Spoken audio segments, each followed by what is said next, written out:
ladies. If I could see you, I would be glad to see you. I have had a rather quiet day today. Mr. S. and the rest of my family are out wanting to catch us up on some things that they need to be doing.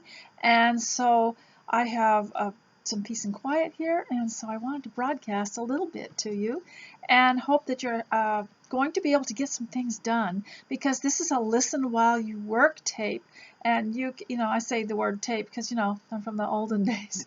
And so I want you to just take it with you, or wherever you are, work and listen for this as a background, or find something that you might like better. And I hope you looked at the link that I gave you last time on health, which I thought was so good. Now, not everybody is going to believe exactly the same as you, and perhaps that's why we all have different DNA. We're just different. Everybody looks different in different things, and we're not all going to look best in these colors.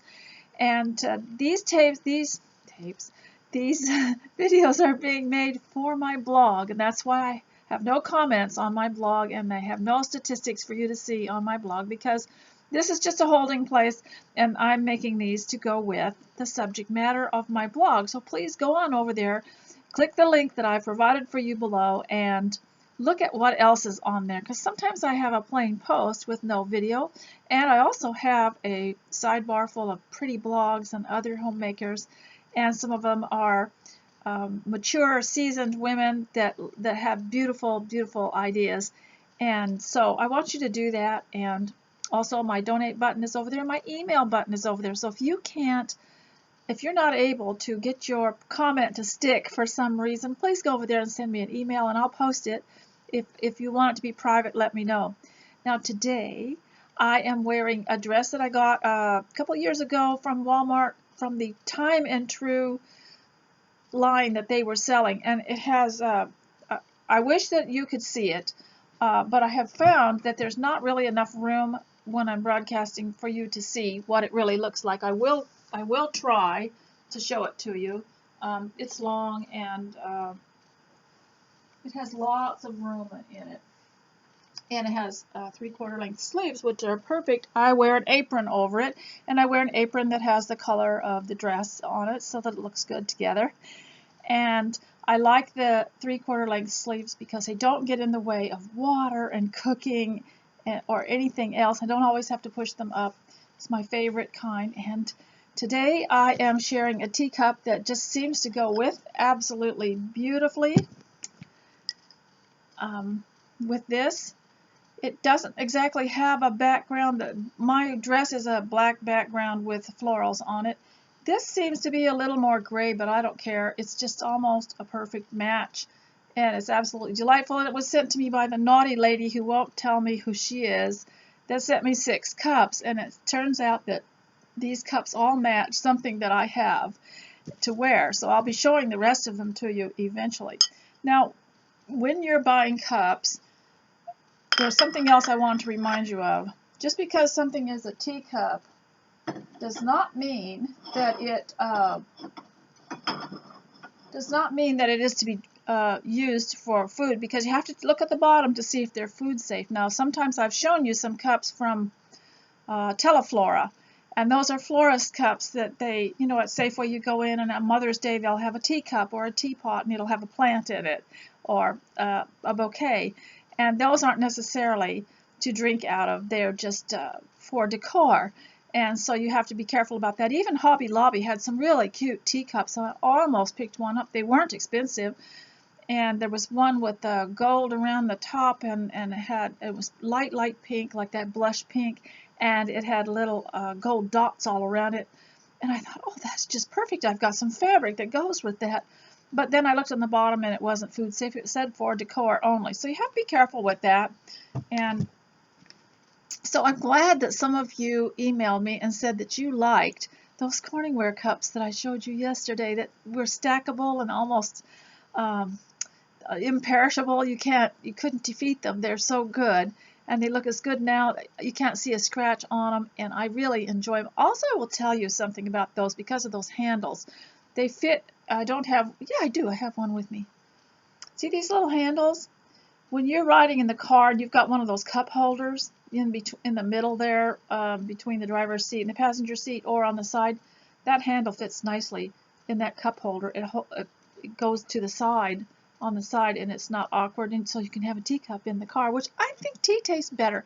And today I've been drinking peppermint tea from Stash, which I just love, and I think that these hot drinks are very good for flushing viruses out of your body and just giving you that overall feeling of elegance while you're drinking it. So, and today I have several things to talk about. Let me see if I can gather my thoughts. First of all, I would like to tell you that years ago, now first of all, I want to say I grew up in the 1950s, but I don't glorify the 1950s because there were other eras that I actually liked better. Even at the time, I admired the Victorian era, and later on, I enjoyed the 1980s because they were times when some of the Victorian things were being brought back as reproductions, and the clothing was Victorian inspired.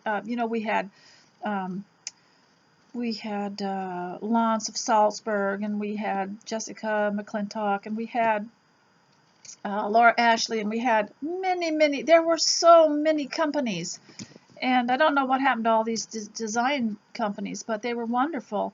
And women were enjoying wearing the dresses. Even the people that were diehard feminist workhorses that didn't want to be homemakers would wear them to work because they were so comfortable, and they were so pretty. You can't resist beauty, can you?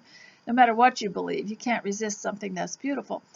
Well, I wanted to say don't get stuck in something like that, because in the 1950s, I know people glorify it and they glamorize it, but I think they mainly are looking at the fashion design of the time, when in actual fact, what we really wore was a little bit different, and the actual fashion that you would have seen in the magazines and the catalogs and the patterns didn't actually fit us very well, and I didn't care for the 1950s clothing. To me, it was cold, and it was not. They had lines on it that were rather edgy, I thought. So and this is a nice era to live in. We just have so much today. I was just thinking today about the wonderful opportunity of publishing, and like for instance this platform here, talking on video.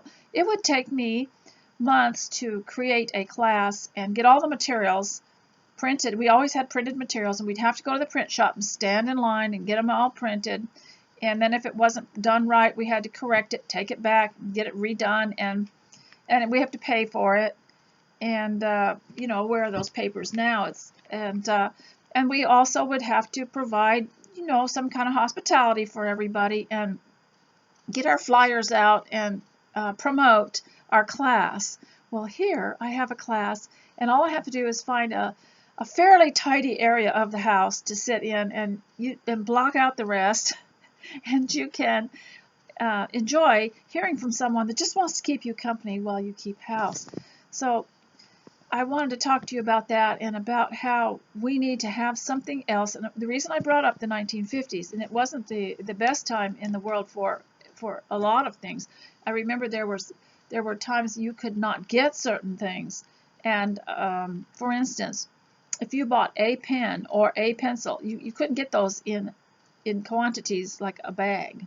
You had to buy a pen or a pencil, and you would guard that with your life. And an eraser, a pen and eraser, you just guard it with your life, because once you lost it, it cost you more to go back. And now what we have is stuff all over the place because you can buy it in bulk. And so in a way, some things were good and some things weren't. It's just a mix. And it's like any era. There were good guys and there were bad guys, and there was problems and there were other things. But I'm not a 1950s housewife, but I will tell you some of the things that we did in the olden days. And so I'm just saying, we've got such a wonderful variety of things that we can pick from today. That is wonderful. Plus, publishing is so much easier. Can you all remember trying to write a book or an article or something, and you sent it in to some publishing company, and you knew they hadn't even read it because it got sent back in the same envelope with where the envelope wasn't even opened, and it was all dependent on these publishers.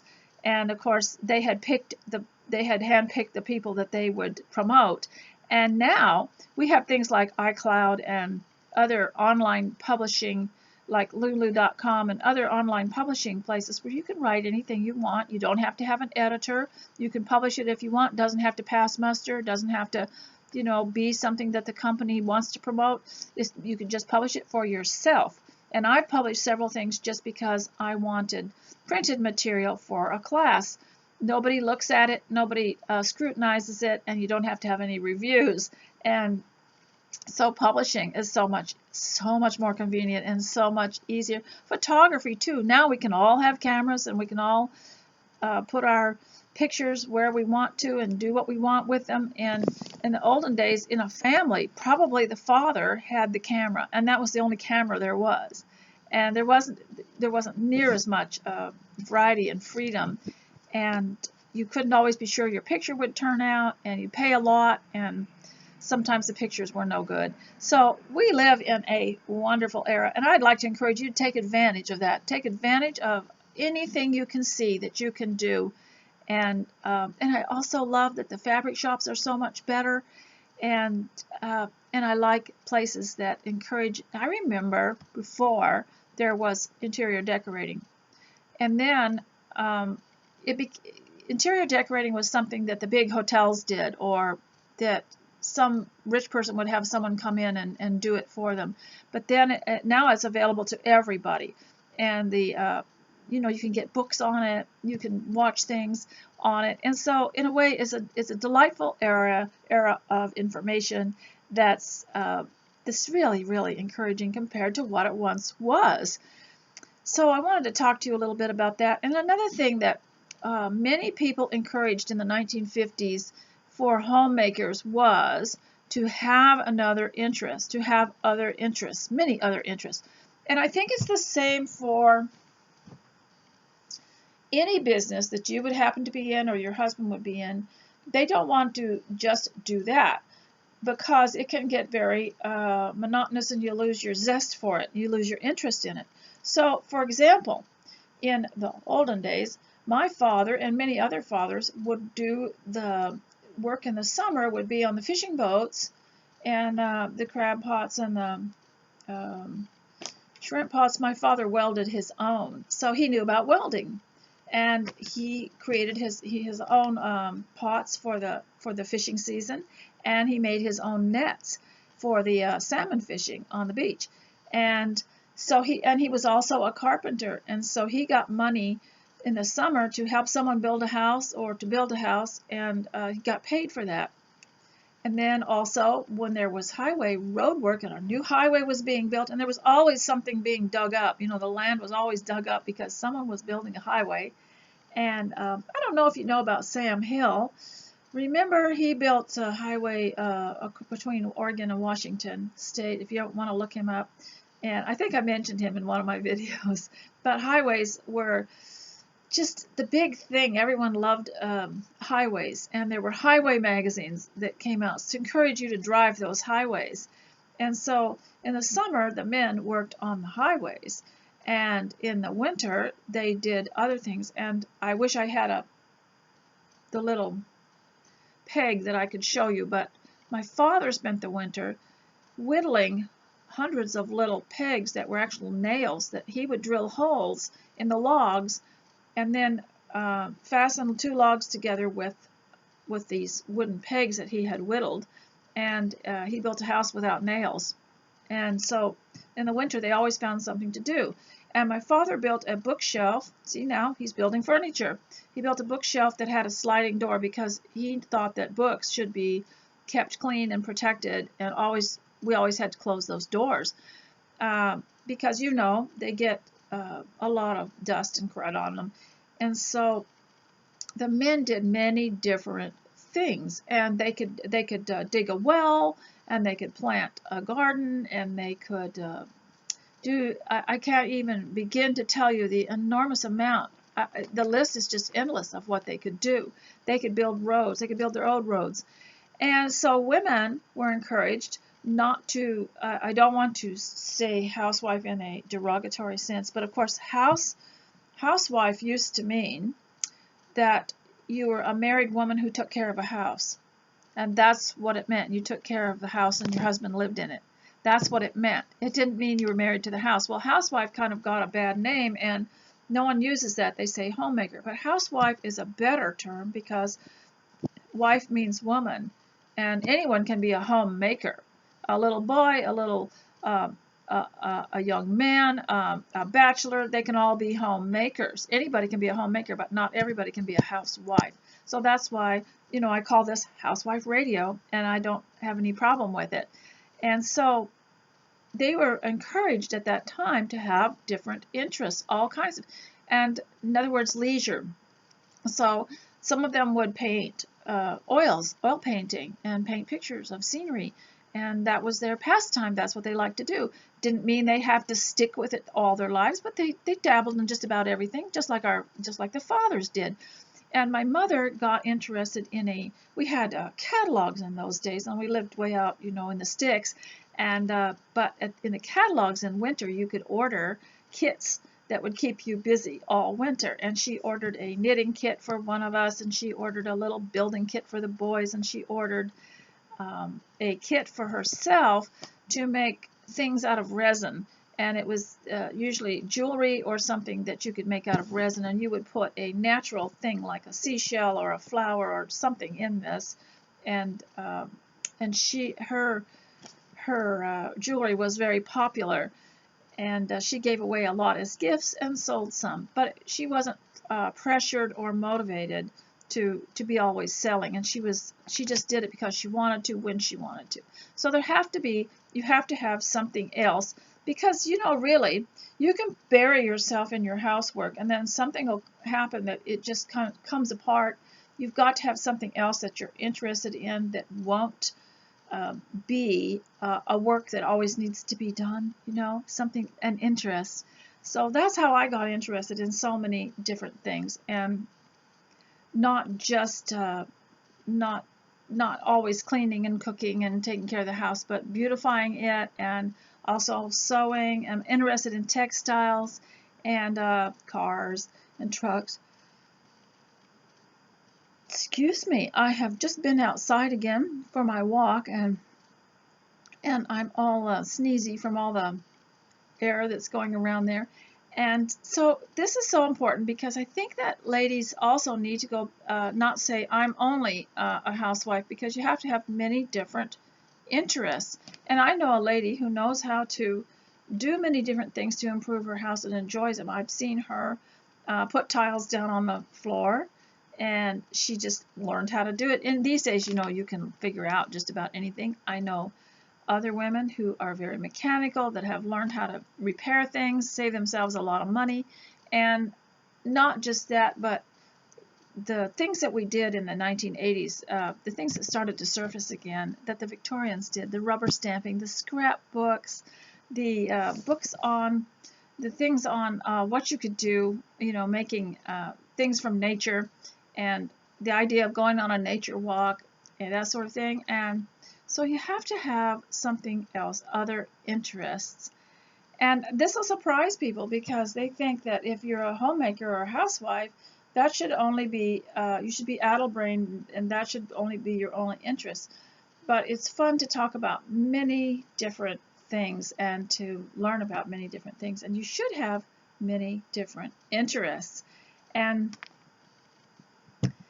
such as, traveling, keeping a travel log, and just the things that you do for other people, maybe involving, I know one lady, she can't have hospitality in her home because her husband isn't interested in letting other people come in, and they're not very sociable. But what she does is she has a special container, and she packs up a tea with tea sandwiches and different things, and she takes it to someone. She calls them up and makes an appointment, and she shows them hospitality in their home or wherever they want to meet, which is a great idea.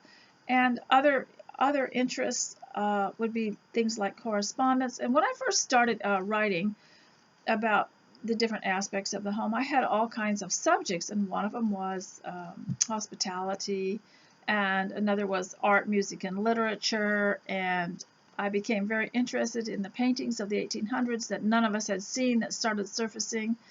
and showing up on the web. And also there were other things like feminine dress and sewing and cooking and homemaking, things like that. So they're all different aspects of life. And also to teach younger women and young girls all the different things that they can be interested in that enhance the home. And so when I go out, I like houses. You know, if I had been something else, I might have been a builder if I'd learned how to do that. And you know, you can do anything you want to. If you want to build a house, I suppose you could. It's easier. The information is there, and the materials are there. But one of my favorite things is when there's an opening of a little housing area and a certain designer has, you know, created this little area, village, whatever you want to call it. They will let you go in and look at the houses for free, and that's always a favorite thing of mine to do. And walk around and see where they've put the window and see where they've put the stairs, see what kind of light comes in the house. That always interests me, the light in a house. And so that's an interest I like to go see. And I like the historical home tours. I know you probably have them in your area. You pay a little bit of money and you get to go from house to house. Some of them are outside tours where you get to see how they've decorated the historical homes on the outside at Christmas time or the winter. And some of them are indoor tours of historical homes that people actually have bought and lived in, but they have kept it true to the date and, you know, created it with the furniture and tried to get it as close to the time as possible. And so that's one of my interests, and you might have interests like that too. Now, another thing I'd like to talk about is the idea that if you're, and someone just sent me a letter about this, so I wanted to mention it because it really touched my heart, because I remember being 17 years old, and at the time, most 17-year-old girls were just kind of pushed out of the nest and sent to work. And it was the hardest time of my life, because that is the time when I found out that at 17, I needed my parents more at 17, almost more than, I missed them more than when I was, if it had happened when I was 3, because those people that I was around day and night, and the ones that I lived with and stuff, did not have the same care or concern for me or my soul. They didn't watch for my soul. They didn't care about me the way my parents did, and I sensed it. And I couldn't really tell you at the time why I didn't like it, but I knew instinctively that at 17 years old, I needed my family more. And so don't think that you're going to go to work and leave your kids at home when they're 16 and 17, because they need you to be there more than anything, because it stabilizes them. And just your presence is so important. Now, some people will think, well, I can't really do anything for them anymore. I can't teach them, and they're kind of on their own and stuff. But did you know that by your very presence, it's just amazing. It's there's a presence there that is hard to explain, but even a mother with little children, if she's not feeling well, even if she's laying down on the couch in the living room and the kids are kind of playing around her, her presence is very important. You know, the fact that she's alive and that she's a human being, that is so important. And so if your children are 16, 17, 18, don't think that they don't need you to be at home. For one thing, one important thing that they need you to be at home for is to show them an example of what a woman does when her children become teenagers. She stays with it. And I remember being asked, I believe it was at church, that some lady had asked me when my children turned 17, 18, 19, okay, well, what are you going to do now? And I just thought, I looked at her and I said, I don't quite know what you're talking about. I guess I'll be doing more of the same of what I've been doing, or doing some things that I wasn't able to do when we were so busy with the children, because now they can drive themselves all these places they need to go. They can go to their piano lessons. They can go to their whatever lessons they're having, like you know, and they can also go to the grocery store for me. So now I'll have a little more time.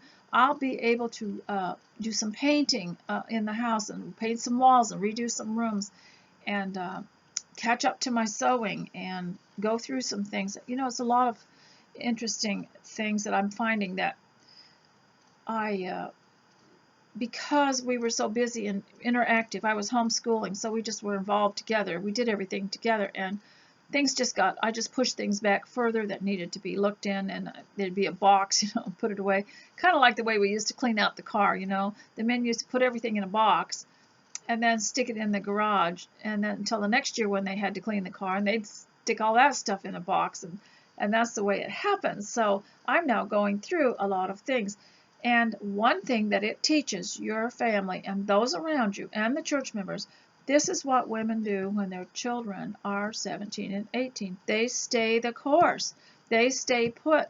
They don't go to work at a casino and start wearing strange clothes and dye their hair blue and reinvent themselves in such a way that you don't recognize them.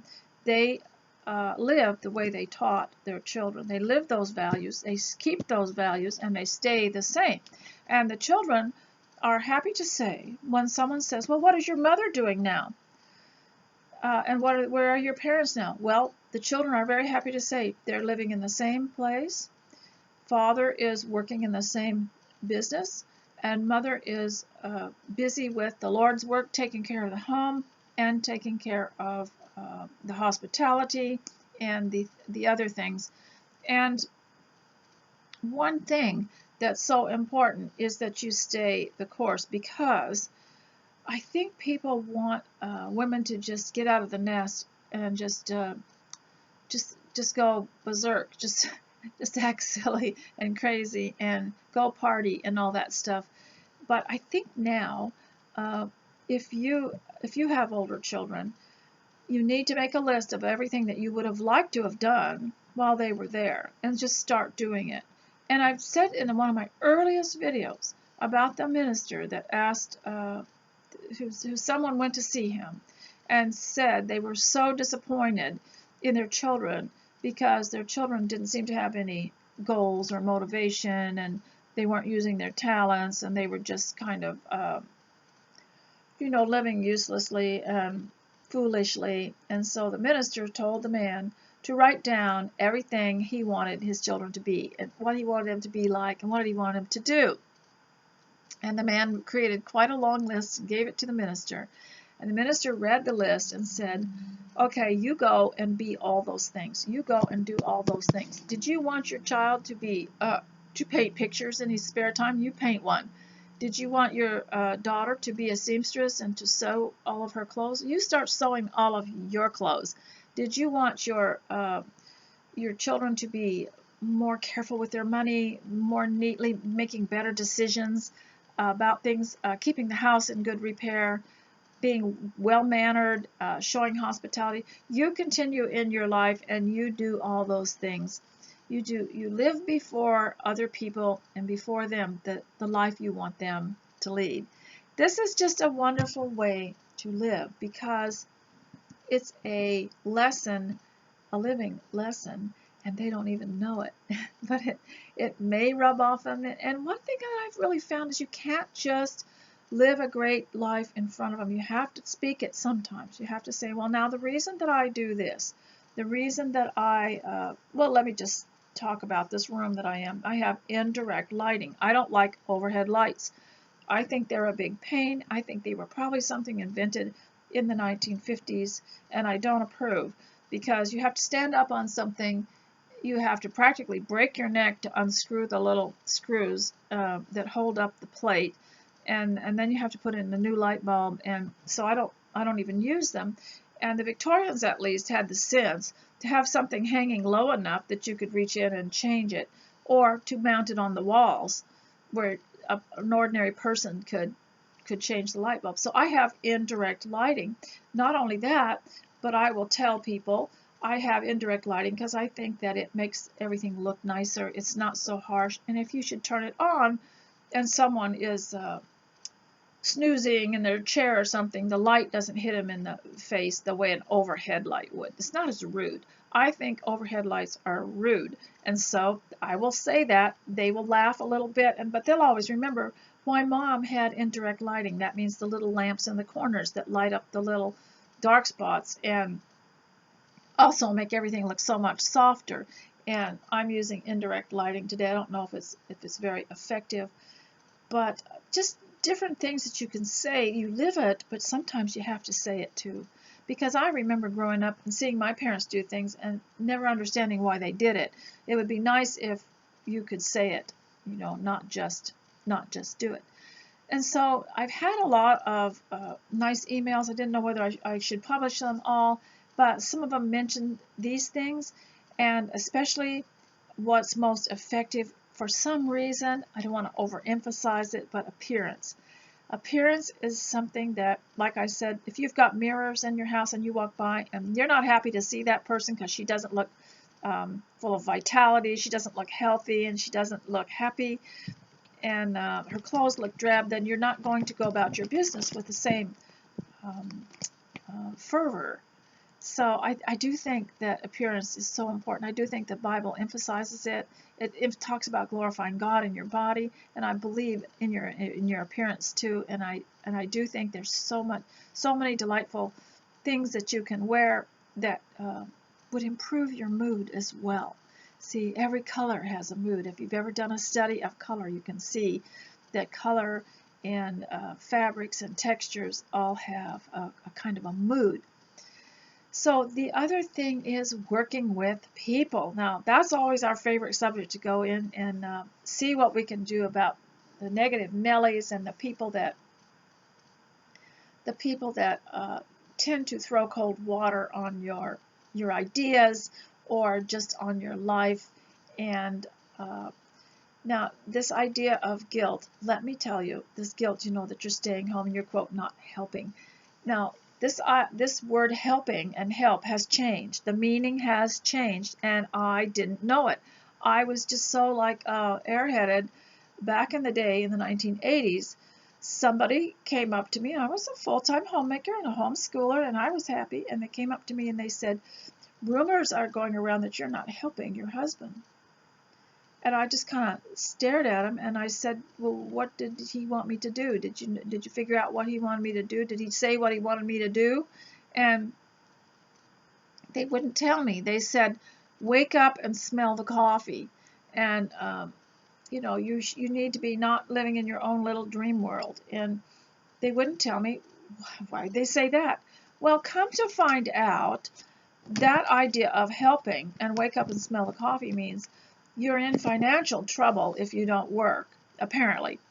And so they would say, wake up and smell the coffee. You're just living in a little bubble. You're living in a dream world if you think you can stay home. This was back in the 80s when a lot of women still stayed home, but for some reason, this culture had come in that was trying to make women go to work. And we had heard about this back in the 50s, that in Soviet Russia, women were not allowed to stay home. They had to work, and they had no right to be homemakers.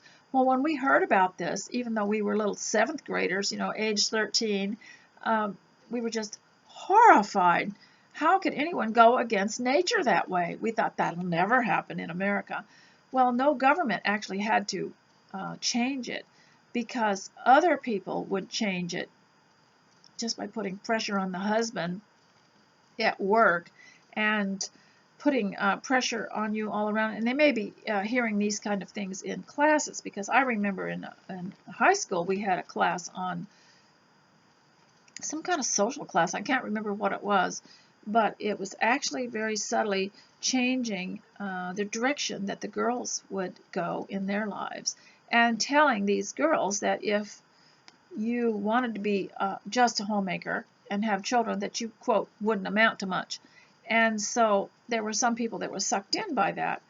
Well, this comment that I received, I found out other women were hearing this too, that they weren't helping their husband. Well, we thought in the old days, in the olden times, that being a helpmeet, now this is from religious people too.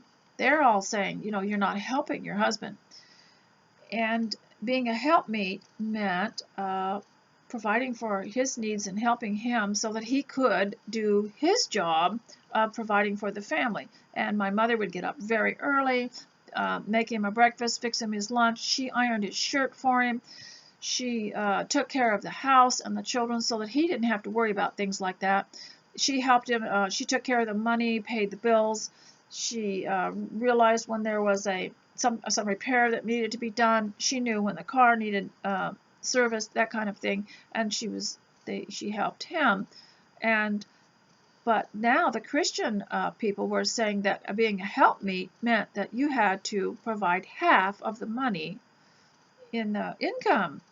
And so when these people were saying, you're not helping your husband, I was so dumb, I did not know that the culture had changed because I was living in my own little bubble. I didn't realize that that meant you're not providing half of the income. You're not earning half of the money.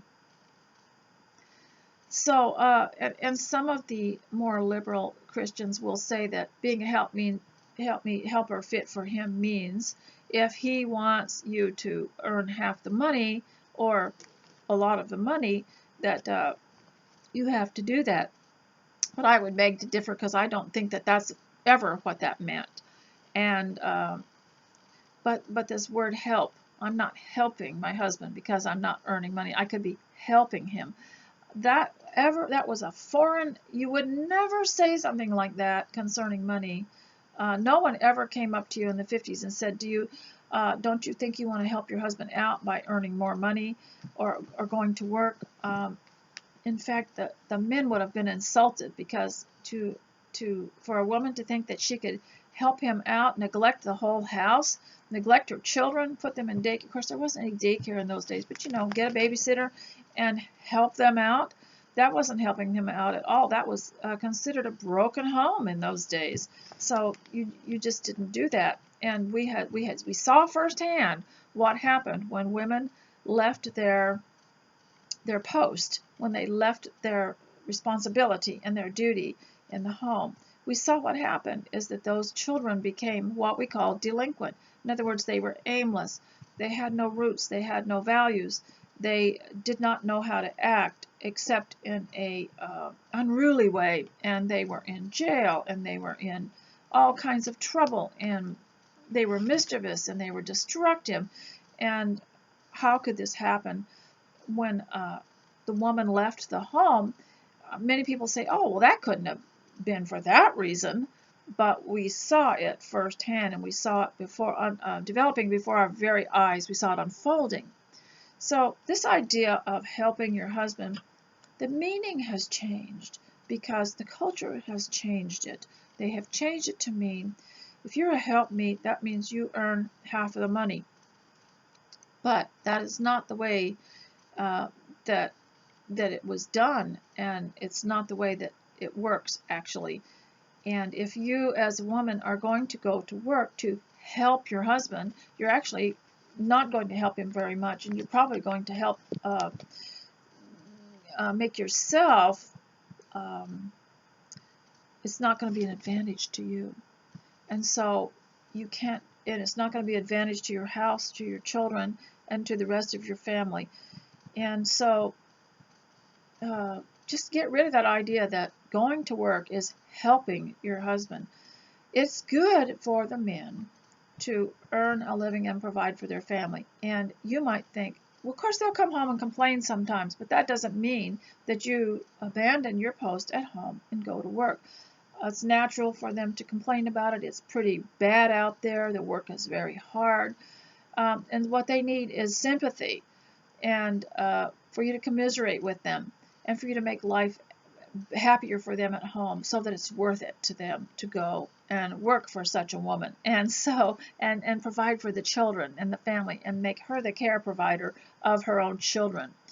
And my husband told me once he felt so sorry for the little children when daycare first started becoming more prominent. He said he would drive by this certain daycare when the mothers were dropping the children off, and there were some children that had their hands on the window and were crying as their mothers drove away. I mean, isn't that sad? And so the best daycare provider and the best provider of any kind of care, no matter how old your children, is the mother. And she is helping her husband. She's being a helpmeet to her husband by caring for that part of their life and enabling him to continue to be a good provider. And you can't say you'll help your husband out because the money that you make only increases Now, I have seen this happen. I am not saying that anybody's husband here has bad intentions at all, but I have seen this happen. These sacrificial little women, these wives that scrimp and save and thrift and go to the thrift store, never have anything new, and they make everything themselves, and they watch the sales, and they bring in food, maybe even raise their own food, and they do all that work and even go to work outside of the home, and then their husband buys a new boat or something like that. I don't think that's right at all, and that these women have done hard work, backbreaking work, been very conscientious in their care of the house and the home and the children. They've homeschooled their kids, and then their husbands don't realize that the husbands kind of ransack that sacrifice, and I don't like that. And I heard a man once say, well, I have to live my dreams, so he had to buy this. And of course, I don't object to boats. I'm the daughter of a captain, and because my father got his captain's license, and I was on his boat with him, and I worked with him on the boat, so I don't object to boats. I like boats. I wish I had one. But today's modern leisure boat is a whole lot different than the working boat that my father had, and the little rowboats that he built for us to row around in. It's totally different. And so these men who have these sacrificial wives will just have more to spend carelessly. And so what I am saying is, if you go to work and you bring in extra money, that's wonderful, but it should be yours. It should be for you only, for you to buy new bedding and to redecorate your home, or contribute to something that you've always wanted, that sort of thing. And whenever I have made any money, or anyone's given me any contributions, that's mine, and I do with it something for the home, something for myself, something for my children. And so that's just my opinion about the word helper and helping. That word helping has changed. Let me know if you lived in the olden days and you remembered before that word help meant earn money, because I was so dumb that several people were trying to insult me and I didn't even know it, and they were saying, people are talking about you because you're not helping your husband.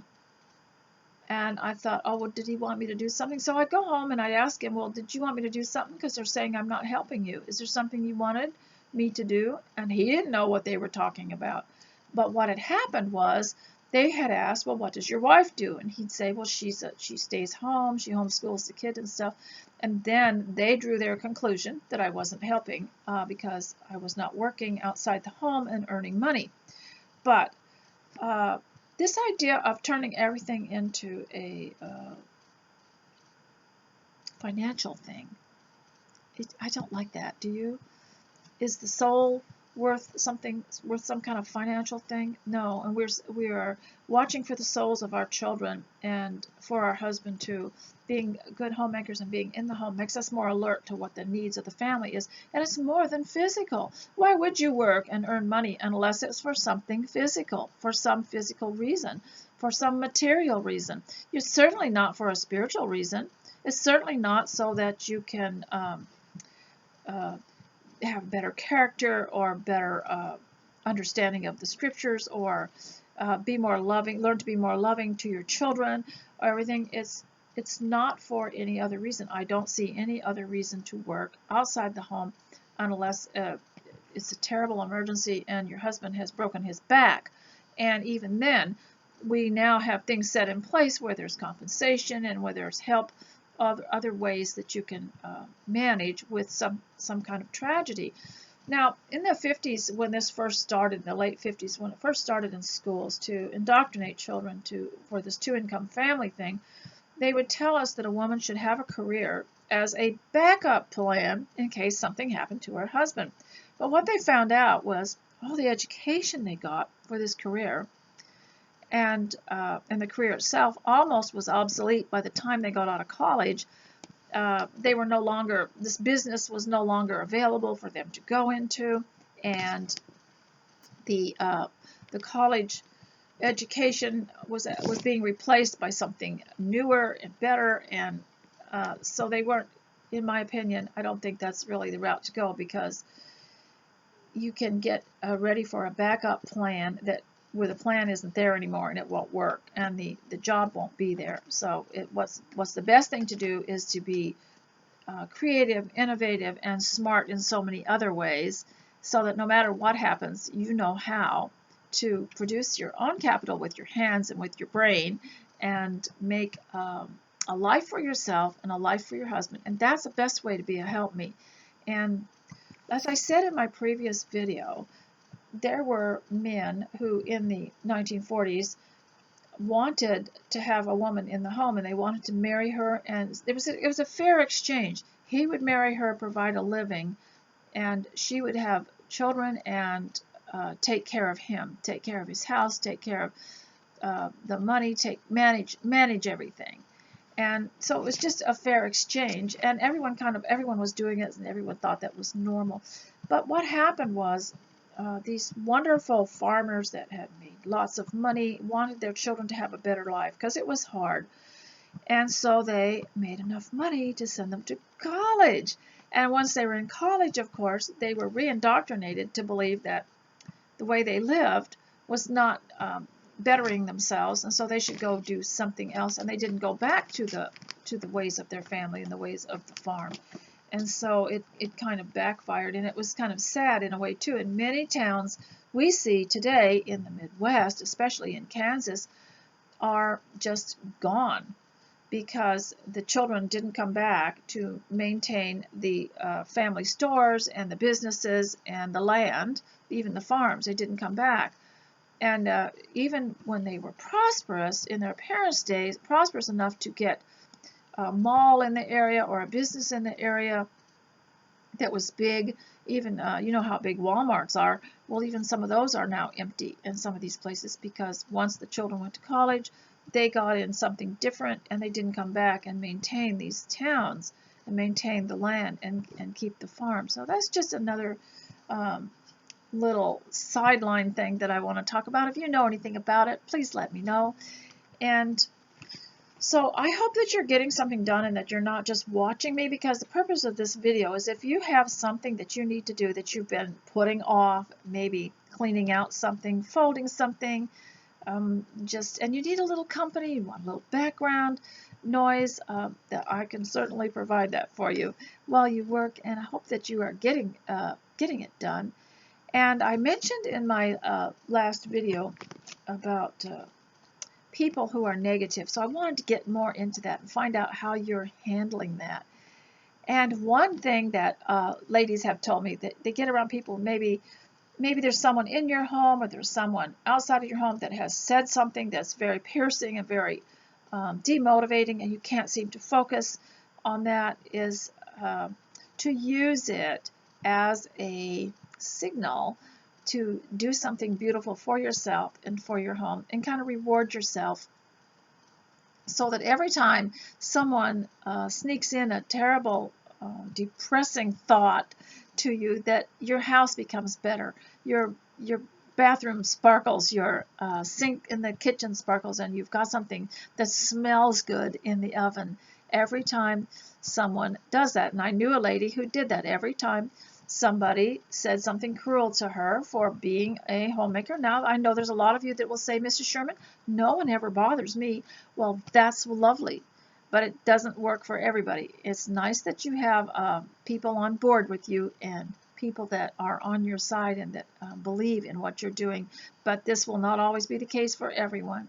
And so I know that there was a lady I knew that every time somebody made a rude remark to her, she just baked a pie.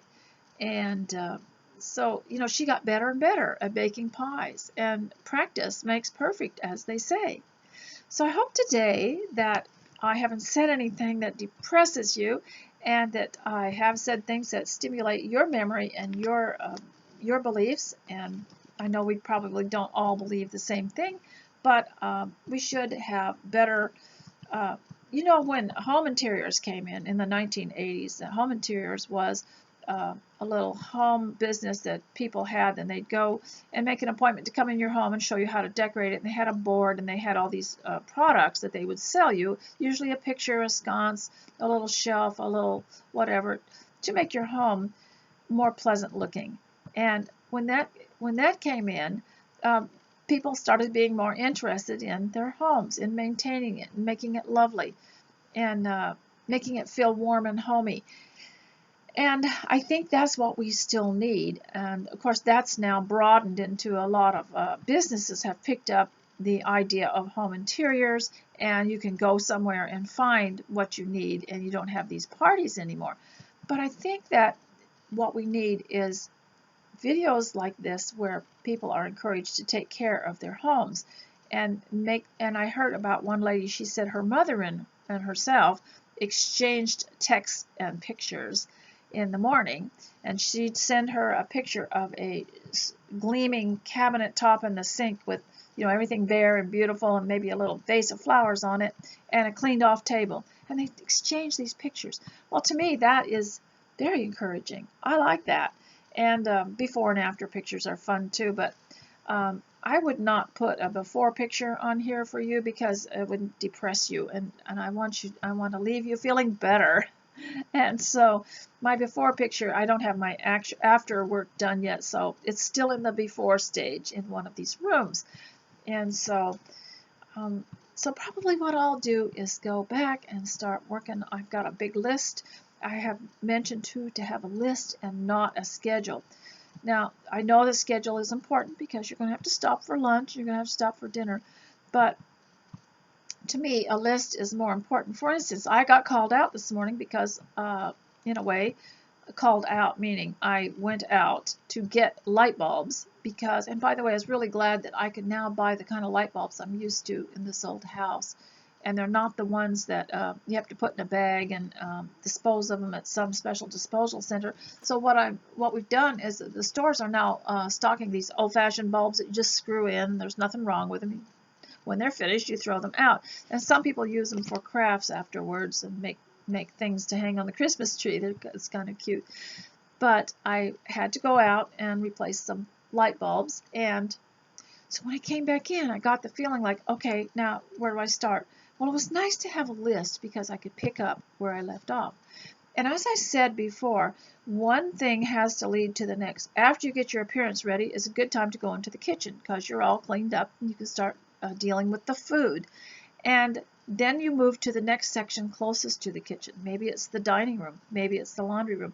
And you just move on and each thing leads to the next. So what I did is I figured out where I had left off when I had gone away to the store to get the light bulbs, and I came back in and thought, now where did I leave off? And so I knew where I had left off, and I started working on that and working on the next thing and the next thing until I had gotten down to the furthest part of the house.